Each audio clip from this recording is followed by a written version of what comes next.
Welcome sir. எல்லாருக்கும் சடனாக ஒரு ப்ரெஸ் மீட்டா அன்றது ஜான்சன் உங்களுக்கு எல்லாம் சொல்லியிருப்பார்னு நினைக்கிறேன். ஸோ இந்த ப்ரெஸ் மீட்டுக்கு நீங்கள் எல்லாம் வந்திருக்கிறதுக்கு ரொம்ப நன்றி. தேங்க்யூ. லிங்கா படத்த ப்ரொடியூசர் ராக்லைன் வெங்கடேஷ் அன்றது நான் உங்களுக்கு இன்ட்ரடியூஸ் பண்ணிக்கிறதுக்கு ஆசைப்படுறேன். லிங்கா படத்தை ஒரு இஷ்யூ என்னென்ன போயிட்டு இருக்குன்றதெல்லாம் உங்களுக்கு எல்லாம் எல்லாமே தெரியும். இந்த இஷ்யூ புதுசா நம்ம ஃபிலிம் இண்டஸ்ட்ரியில் நானும் ஒரு 30 வருஷமா இருக்கேன். நீங்க பார்த்துட்டே இருக்கீங்க. இந்த ஒரு இஷ்யூ அன்றது புதுசா நாங்க எல்லாம் பார்த்துட்டு இருக்கோம். எப்பவும் ஒரு படம் பண்ணணும் அன்னப்ப ஒரு படம் ஸ்டார்ட் பண்ணணும்னா ஒரு ஸ்கிரிப்ட் ஆகட்டும், ஒரு கதையாகட்டும், அது டைரக்டர் ஆகட்டும், ஒரு ஹீரோ, ஒரு ஹீரோயின், ஆர்டிஸ்ட் அண்ட் டெக்னீஷியன்ஸ், இந்த மாதிரி எப்படி ஒரு ப்ரொசீஜர் இருக்கோ அதே மாதிரி ப்ரொசீஜர்லயே நானும் இந்த படம் பண்றதுக்கு நானும் இறங்கினேன். ஸோ இந்த மாதிரி ஒரு படம் பண்ணும்போது எனக்கு சப்போர்ட்டா ஒரு டைரக்டர் ரவிக்குமார் ஆகட்டும், ஒரு நல்ல படம் பண்ணுவோன்ற டீம் நான் செலக்ட் பண்ணி இந்த படத்தை ஒரு நல்ல வெற்றிய படம் பண்ணணும்ன்றதுக்காக தான் நாங்கள் எல்லாம் சேர்ந்து ஒரு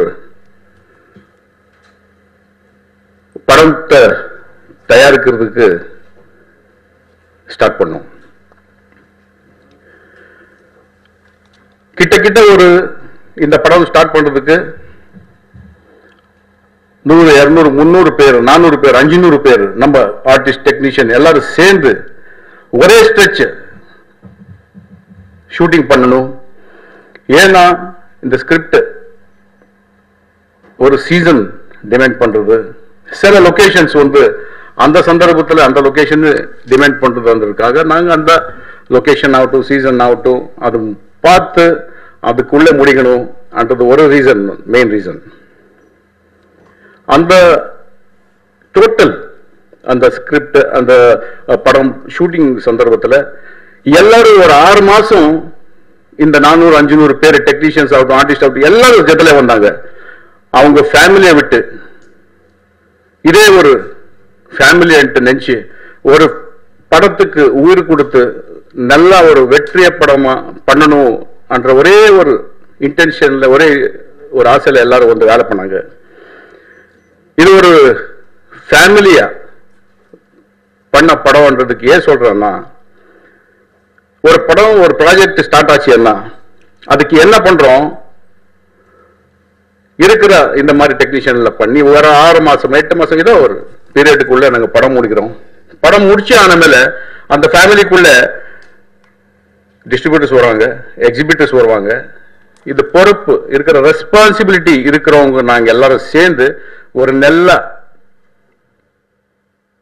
வெற்றியான படம் பண்றதுக்கு எல்லாரும் கஷ்டப்பட்டு நாங்க அந்த படத்தை நிறுத்தி வைக்கிறோம். இதுதான் இவ்வளவு நாள் இண்டஸ்ட்ரியில நாங்க எல்லாரும் பார்த்தது அன்ட்டு நான் நினைச்சிட்டு இருக்கிறேன். ஆனால் லிங்கா படத்தை ரிலீஸ் ஆன 12ஆம் தேதி அங்கே இருந்து 4-5வது நாள்ல நம்ம ஃபேமிலியில இருக்கிற ஒரு டிஸ்ட்ரிபியூட்டர் அவர் என்ன ஃபீல் பண்ணி என்ன மாதிரி ஸ்டேட்மெண்ட் கொடுக்கிறாருன்றது நீங்களும் பார்த்துருக்கீங்க, நானும் கேட்டிருக்கேன், நானும் பார்த்துருக்கேன். அது ஒரு உங்க சின்ன டைம் வாங்கிட்டு அது பிளே பண்ண மட்டும் நான் உங்களை ரிக்வெஸ்ட் பண்றேன். தயவு செஞ்சு அவர் பிளே பண்ணி இந்த படம் வாங்கியிருக்காரு. நான் ஒரு படம் தயாரிச்சு ஹீரோஸ் இன்டர்நேஷனல் என்ற ஒரு கார்பரேட் கம்பெனிக்கு அவர் தி டே ஒன்லேருந்து எனக்கு கேட்டுட்டு இருந்தார்.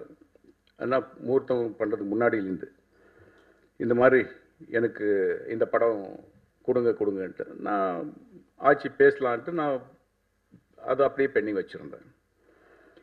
அப்புறம் படத்தை டப்பிங் ஆன மேலே நான் அவரோட உக்காந்து அவரோட நான் அந்த படம் அவருக்கு கொடுத்தேன்.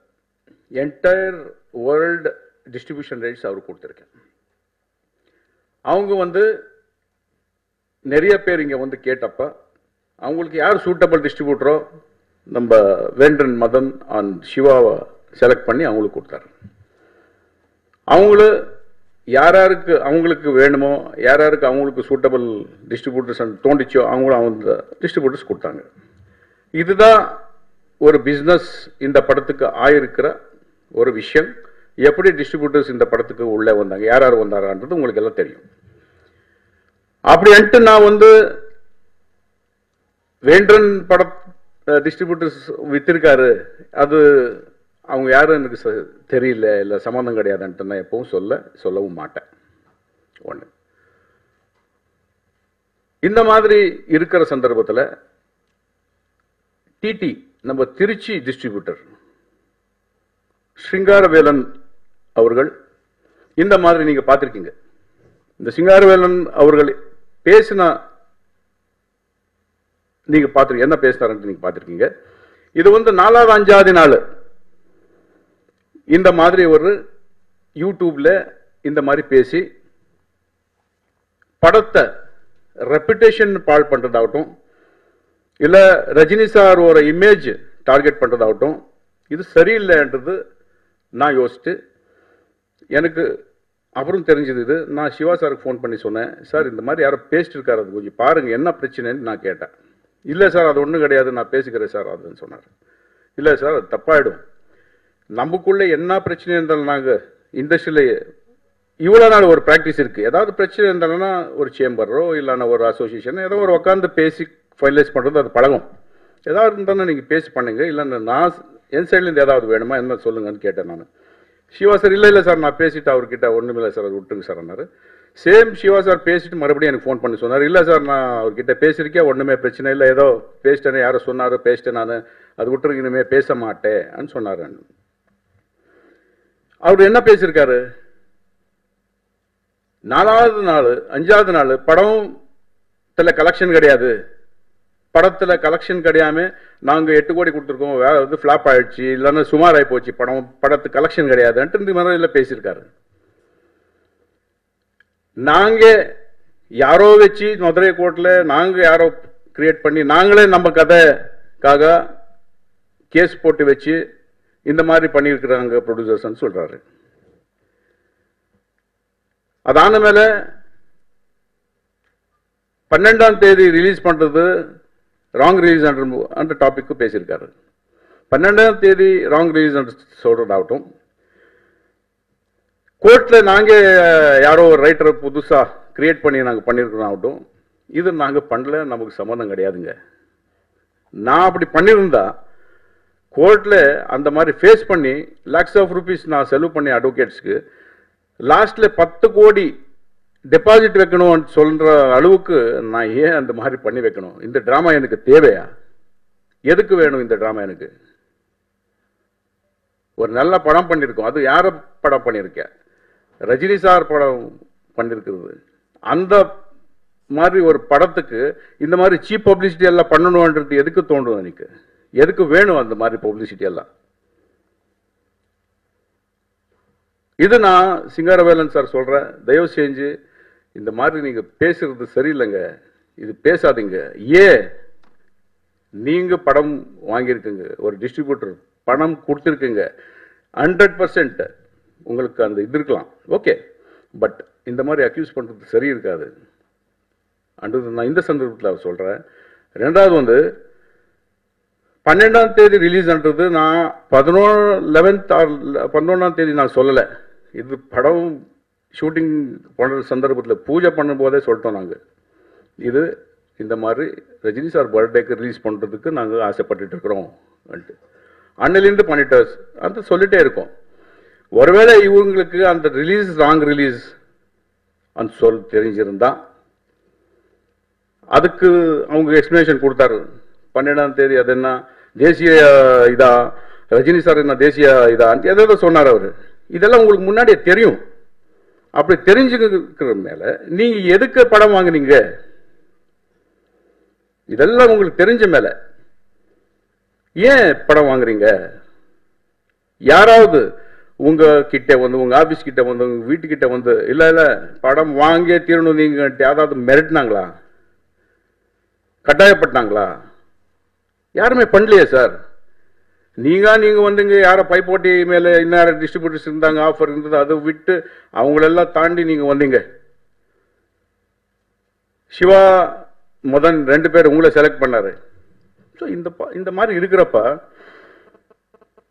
நீங்க பேசுங்க. நீங்க பேசுறது தப்பு கிடையாது. எப்ப பேசணும் இதெல்லாம் ஒரு 4 வாரமோ 3 வாரமோ 5 வாரமோ ஆன மேல, படம் ரிலீஸ் ஆகி ஒரு 4-5 வாரம் ஆன மேல நீங்க பேசியிருந்தா, சார் ஜென்யூனா இந்த மாதிரி ஒரு படத்தை வாங்கி பெரிய நஷ்டமாயிருக்கு நமக்கு. அடுத்து இண்டஸ்ட்ரியில ஒரு 10 பேர் பெரியவர் இருக்காங்க, அவர்கிட்ட போய் சொல்லி, சார் இந்த மாதிரி ஆயிருக்கிறதுனால தயவு செஞ்சு நீங்க பேசுங்க சார். என்ன இருந்தாலும் நாங்க பிசினஸ் பண்ணியிருக்கிறோம், தப்பு கிடையாது. ஆனா ஒரு ஹியூமனிடேரியன் கன்சிடரேஷன் ஏதாவது பண்ண சொல்லுங்க. ஒரு 10 பேர் பெரியவர்கிட்ட போய் கேட்டிருந்தா அது வழக்கமா எப்படி இருக்கும், இண்டஸ்ட்ரி ட்ரேட்ல என்ன இருக்கும் அந்த மாதிரி ஆயிருக்கும். அதை விட்டுட்டு ஒரு நாளுக்கு ஒரு வேஷம் போட்டு, ஒரு நாளுக்கு ஒரு இடம் தேடி, ஒரு இடத்துல ஒரு டிராமா போட்டு, இந்த படத்தை அன்னைக்கு ஸ்டார்ட் பண்ணது இன்னி ஒருக்கு கொலை பண்ணிட்டே இருக்காரு. இன்னி வரைக்கும் அந்த படத்தை கொலை பண்ணிட்டே இருக்காரு. இருக்கலாம் இந்த படம் அவங்களுக்கு பிடிக்கலையோ யாருக்கு பிடிக்கலையோ தெரியல. எனக்கு நிறைய பேர் இந்த சந்தர்ப்பத்தில் நிறைய ஜெர்னலிஸ்ட் எனக்கு ஃபோன் பண்ணாங்க. உங்க ரியாக்ஷன் சொல்லுங்க சார்ன்னு கேட்டாரு. அதுக்கு முன்னாடி நான் உங்களை ஒரு கொஸ்டின் கேட்குற, தயவு செஞ்சு சொல்றீங்களான்னு. என்ன சொல்லுங்க. நான் கேட்டப்போ அவருக்கு, சார் இந்த படம் பார்த்தீங்களா சார், உங்களுக்கு பிடிச்சதா சார், நல்ல படமா, படம் நல்லா இருக்கா நல்லா இல்லையா சொல்லுங்க சார் கேட்டப்ப நிறைய பேர் நல்லா இருக்கு சார், குட் அட்டெம்ப்ட், சில பேர் ரொம்ப நல்லா பண்ணிருக்கீங்க, சில பேர் ரொம்ப பிடிச்சது சார் எனக்கு, இந்த மாதிரி பாசிட்டிவா எல்லா ஜெர்னலிஸ்ட் எனக்கு சொன்னார். நான் என்ன சொல்ல வரேன் சார், இந்த மாதிரி ஒரு பாசிட்டிவ் ரிப்போர்ட் படத்துக்கு இருக்கிறப்பா, நான் அன்றது யாரோ வெளியில ஒரு பேசினா பரவாயில்ல சார், நம்ம படத்தை வாங்கி இருக்கிற ஒரு டிஸ்ட்ரிபியூட்டர் நம்ம ஃபேமிலி மாதிரி, அவரே வந்து எவ்ரிடே படம் சரியில்லை, கலெக்ஷன் கிடையாது, இப்ப வந்து 3 கோடி கலெக்ட் ஆயிருக்காரு, ஒருத்தர் 2.25 கோடி கலெக்ட் ஆயிருக்கான்ற ஒரு ஏரியா. என்னங்க 4-5 நாள்ல 2.5 கோடி 3.5 கோடி 4 கோடி பெரிய பணம் தானே அது. சோ இந்த மாதிரி இருக்கிறப்ப ஒரு 3 வாரம் 4 வாரம் தாங்காம எவ்ரிடே இந்த படத்தை மேட்டர் வச்சு எல்லா இடத்துலையும் இந்த மாதிரி படம் சரியில்லைன்னு சொல்லப்பா, தஞ்சாவூர்ல இருந்து ஃப்ரெண்ட் ஒருத்தர் எனக்கு ஃபோன் பண்றாங்க. என்ன சார் இந்த மாதிரி பேசிட்டு இருக்காரு, படம் நாங்க எல்லாம் பார்த்தோம், நல்லா தான் இருக்கு, ஆனா ஃபர்ஸ்ட் வீக் ஃபேன்ஸ் கலாட்டா ஜாஸ்தி இருக்கும், அடுத்து நம்ம ஃபேமிலி யாரும் போகல, செகண்ட் வீக் போகலான்ட்டு நாங்கள் ஃபேமிலி ரிலேட்டிவ்ஸ் எல்லாம் நினைச்சிட்டு இருக்கிறோம். இந்த சந்தர்ப்பத்தில் வீட்டில் என்ன கேட்டார், என்னங்க படம் சரியில்லைன்ட்டு படம் வாங்கிருக்கவங்க சொல்றாங்க, நிறைய விசிடி டிவிடி விற்கிறாங்கன்னு சொன்ன தெரிஞ்சுது, ஒரு விசிடியோ டிவிடி எடுத்துட்டு வாங்க வீட்டிலே பார்த்துடலாம், ஏன் போறதுன்னு சொன்னாரு எனக்கு எங்க வீட்டில் கேட்டப்பா. நான் என்ன சொல்றது புரியல சார். அவர் சொன்னார், எப்படியாவது சொல்லுங்க சார் அவங்களுக்கு டிஸ்ட்ரிபியூட்டருக்கு இந்த மாதிரி எல்லாம் பேசாதுங்க சொல்லுங்க சார். சரிப்பான்னு சொன்னேன். ஸோ இந்த மாதிரி ஒரு பெண் குழந்தையா பெத்த தாய், பெண் குழந்தைய பெத்தா எவ்வளவு ஒரு ஏதோ சொல்றாங்களே சிசுவத்தையான்ட்டு, அந்த மாதிரி சிசுவத்தைய பண்ணார் இவரு. சிங்காரவேலன் சார் நான் என்ன சொல்றேன்னு சார், கண்டிப்பா இந்த மாதிரி ஒரு படத்தை ப்ரொடியூஸ் பண்ணியிருக்கிற ஒரு ஆளுக்கு மட்டும்தான் தெரியும் அந்த நோவு, அந்த பெயின் என்னன்றது என்ன அவங்க தான் தெரியும் சார். எவ்வளவு கஷ்டப்பட்டு இந்த படத்தை நாங்க பண்ணியிருக்கிறோம், அதுக்கு பின்னாடி எவ்வளவு பேர், 100 பேர், ஆயிரக்கணக்கு ஜூனியர் ஆர்டிஸ்ட் ஆகட்டும், இவ்வளவு பேர் கஷ்டப்பட்டு பண்ணியிருக்கிற ஒரு படத்தை ஒரு டைரக்டர் ஆகட்டும், ஒரு கேப்டன் ஆஃப் தி ஷிப் அந்த என்ன சொல்றோம், அந்த டைரக்டர் நைட் அண்டே அவ்வளவு கஷ்டப்பட்டு அந்த படத்தை எவ்வளவு கஷ்டப்பட்டு எடுத்தாரு. நாங்க கிட்ட இருக்கிறோம், நாங்க பார்த்தவங்க தான் தெரியும் சார். இந்த மாதிரி படத்தை பண்ண மேல இந்த மாதிரி ஒரு விஷயம் நடந்தப்ப நான் ஏதோ விஷயத்துக்கு ரஜினி சார் மீட் பண்ண போயிருந்தேன் சார். ரஜினி சார் மீட் பண்ண போயினப்பா எல்லாம் பேசிட்டு நான் சாரை கேட்டேன், சார் இந்த மாதிரி இவர் டிடி டிஸ்ட்ரிபியூட்டர் இந்த மாதிரி ஒரு யூடியூப்ல பேசியிருக்காரு, நீங்க பாத்தீங்களா சார்? பார்த்தேன் சார். நீங்க பாத்தீங்களா? ஆமாம் சார், நான் பார்த்துட்டு தான் அதான் சொல்லிட்டு இருக்கேன். ரொம்ப பேஜாராச்சு சார் எனக்கு. அவர் ஏதாவது போய் டிஸ்ட்ரிபியூட்டர் கிட்ட பேசலாம், இல்லைன்னு நமக்கு யாருக்குன்னு ஃபோன் பண்ணிடலாம். ஏன்னா பேசியிருந்தா அது வேற வார்த்தை. இந்த மாதிரி பேசிட்டாரு சார், ரொம்ப கஷ்டமா இருக்கு சார் எனக்கு. அது சொன்னப்ப சார் என்ன சொன்னாருன்னா, இல்லை வெங்கடேஷ் சார், தப்பா நினைக்காதீங்க, பணம் போட்டிருக்காரு, ஒரு பெரிய அமௌண்ட் கொடுத்துருக்க அன்ற விஷயத்துல ஃப்ரஸ்ட்ரேஷன் ஏதோ பேசியிருப்பார் அவரு. ஃப்ரஸ்ட்ரேஷன் இருக்கும், நாங்க எக்ஸ்பெக்ட் பண்ண அளவுக்கு எனக்கு கலெக்ஷன் வரலையே அன்ற ஃப்ரஸ்ட்ரேஷன்ல அவர் பேசியிருப்பாரு. நீங்க அதை ஒன்றும் கண்டுக்காதீங்க, அவர் சரியா போயிடுவாங்க. அதெல்லாம் அப்படியும் ஒருவேளை அவங்களுக்கு நாங்கள் அந்த மாதிரி இருந்ததுன்னா ஒரு 4-5 வாரம் ஆன மேலே அவரை உர வச்சுட்டு அவங்களுக்கு சமாதானம் ஆகுற மாதிரி நாங்கள் சந்தோஷப்படுத்தலாம் அன்ட்டு இந்த வார்த்தை சொன்னார் சார் அன்னைக்கு. சரி சார், அப்படி என்னன்ட்டு நான் வந்துட்டேன். வந்துட்டு அதான மேல நிறைய விஷயங்கள் இந்த மாதிரி ஆன மேல இந்த டிஸ்ட்ரிபியூஷன் விஷயத்துக்கு சிவா பேசியிருக்காரு, மறுபடி அது ஸ்டாப் பண்ணல. அவர் அதே சொல்லிட்டே இருக்காரு, அதே அது பண்ற இது பண்ற. இது எப்படி நிறுத்துறது?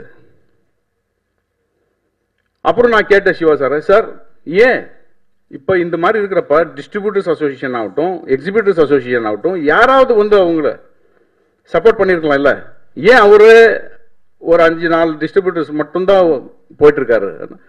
சார் உண்மையா அவர் பண்ணிட்டு இருக்கிறது கரெக்டா இருந்தா 100% டிஸ்ட்ரிபியூட்டர்ஸ் அசோசியேஷன் ஆகட்டும், எக்ஸிபியூட்டர்ஸ் அசோசியேஷன் ஆகட்டும், இண்டஸ்ட்ரி ஆகட்டும் அவங்களுக்கு சப்போர்ட் பண்ணிருக்கோம். கண்டிப்பா அவர் ஏன் பண்ணலன்னா இருந்தா போயிட்டு இருக்கிற ரூட் சரி கிடையாது, சரியில்லை. அவர் போயிட்டு இருக்கிற ரூட் சரியில்லைங்க. அதனாலதான் எந்த டிஸ்ட்ரிபியூட்டர் எந்த அசோசியேஷன் ஆகட்டும் இண்டஸ்ட்ரி ஆகட்டும் சப்போர்ட் பண்ணல சொன்னாரு. இந்த விஷயம் ஆன மேல சார் ஓவரால் ஒரு இந்த பிரஸ் மீட் ஆச்சு. பிரஸ் மீட் ஆன மேல மறுபடி நான் ஏதோ விஷயத்துக்காக நான் இங்க தான் இருக்கேன், சென்னையில தான் இருக்கேன். நான் வந்து சாரை வேற விஷயத்துக்காக மீட் பண்ண போறேன். பாலச்சந்தர் சார் இறங்கிட்டாரு. அவரு சார் ரொம்ப ஃபீலிங்ல இருந்தார், ரொம்ப மனசு கஷ்டமா இருந்தது அவருக்கு. ஸோ நான் போய் ரொம்ப பேசிட்டு வரலான்னு போனேன் சார். நான் போனப்ப திரும்பி நானே இந்த டாபிக் ரைஸ் பண்ணேன். சார் நீங்க சொன்னீங்க ஃப்ரஸ்ட்ரேஷன்ல பேசுறாங்க, 4 நாள் சும்மா ஆயிடுவாங்கன்னு சொன்னீங்க. ஆனா இன்னி வரைக்கும் அதே பண்ணிட்டு இருக்காரு சார். எனக்கு புரியல சார், நான் என்ன பண்றது? நீங்க பார்த்தா அவங்க மேல பரிதாபம் காட்டு இல்ல, அவர் வரட்டும் 4-5 வாரம் மேல வந்து நாங்க கண்டிப்பா அவரை உட்கார வச்சுட்டு அவங்களுக்கு சமாதானம் ஆகிற மாதிரி சந்தோஷப்படுத்தலாம் சொன்னீங்க. ஆனா சத்தியமா சொல்றேன் சார், எனக்கு இஷ்டம் கிடையாது சார். நீங்க தயவு செஞ்சு அது சொல்லாதீங்க சார் இன்னொரு வாட்டி. எனக்கு ரொம்ப ரொம்ப கஷ்டமாயிட்டு இருக்கு சார். அந்த படத்தை பண்ணது எவ்வளவு கஷ்டப்பட்டு பண்ணிருக்கோம் தெரியும் சார். இந்த மாதிரி இருக்கிறப்ப ரொம்ப கஷ்டமாகும் சார் எனக்கு. எனக்கு மட்டும் கண்டிப்பா அவங்களுக்கு ஒண்ணுமே ஹெல்ப் பண்ணக்கூடாதுன்னு தோன்றும் சார் சொன்னேன். சார் ஒரு வார்த்தை சொன்னார். அவர் முதல்ல பேஜாரில் இருந்தார், அப்செட் ஆயிருந்தார். சரி உங்க இஷ்டம், உங்களுக்கு என்ன தோணுதோ அது பண்ணுங்க சார் அது சொல்லிட்டு விட்டார். அதான மேல சார்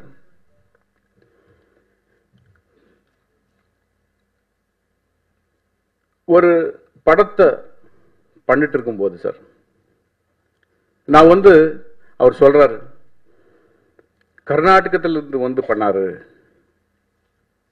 சொல்றாரு. அப்புறம் கர்நாடகத்திலிருந்து வந்து படம் பண்ணி இங்கே இருந்து படத்தை கொள்ளையடிச்சிட்டு போயிட்டாங்க, அந்த பணத்தை கொண்டு வரதுக்கு மீடியா சப்போர்ட் பண்ணுங்க கேட்கிறாரு அவர்.